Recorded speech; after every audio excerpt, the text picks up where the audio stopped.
അതിരപ്പള്ളിയിൽ road തടഞ്ഞൊരു കാട്ടാന റോഡിൽ ഇറങ്ങിയിരിക്കുന്നു. Vettilappara Chiklayi petrol പമ്പിന് സമീപമാണ് കാട്ടുകൊമ്പൻ വഴി തടഞ്ഞത്.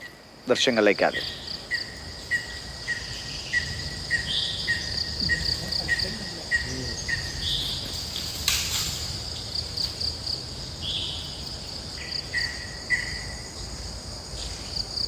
ലിഷോയ് ഉണ്ടോ? ലിഷോയ്, പതിവായി ഇറങ്ങുന്ന കൊമ്പനാണോ? കൊമ്പൻ തിരിച്ചു കാട് കയറിയോ? കൊമ്പൻ അധിക സമയം റോഡിൽ നിന്നില്ല. ഏകദേശം ഒരു 15 മിനിറ്റോളം റോഡിൽ നിലയുറപ്പിച്ച ശേഷം പിന്നീട് കാട് കയറുകയാണ് ചെയ്തത്.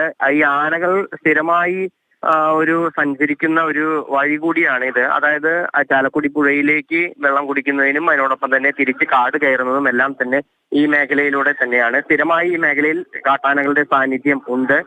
ഇന്നിപ്പോൾ രാവിലെയാണ് ഈ ആന റോഡിൽ നിന്നത്. റോഡിൽ ഏകദേശം 15 മിനിറ്റോളം നിലയുറപ്പിച്ചു. അതിരപ്പള്ളിയിലെ നിന്ന് ചാലക്കുടിയിലേക്കുള്ള പ്രധാന പാതയാണ്. അതുകൊണ്ട് തന്നെ ഈ കൊമ്പൻ ഈ നിലയുറപ്പിച്ചതിനാൽ വാഹനങ്ങൾ അതിലൂടെ പോകാൻ കഴിയാത്ത സ്ഥിതി ഉണ്ടായിരുന്നു. കാരണം ഏത് രീതിക്കാണ് ഈ കാട്ടാന പ്രതികരിക്കുക എന്നറിയാത്തതിനാൽ തന്നെ വാഹന ഗതാഗതം അല്പസമയം തടസ്സപ്പെട്ടു. പിന്നീട് വീണ്ടും ആന കാട് കയറിയതോടുകൂടി ഗതാഗതം പുനഃസ്ഥാപിച്ചു.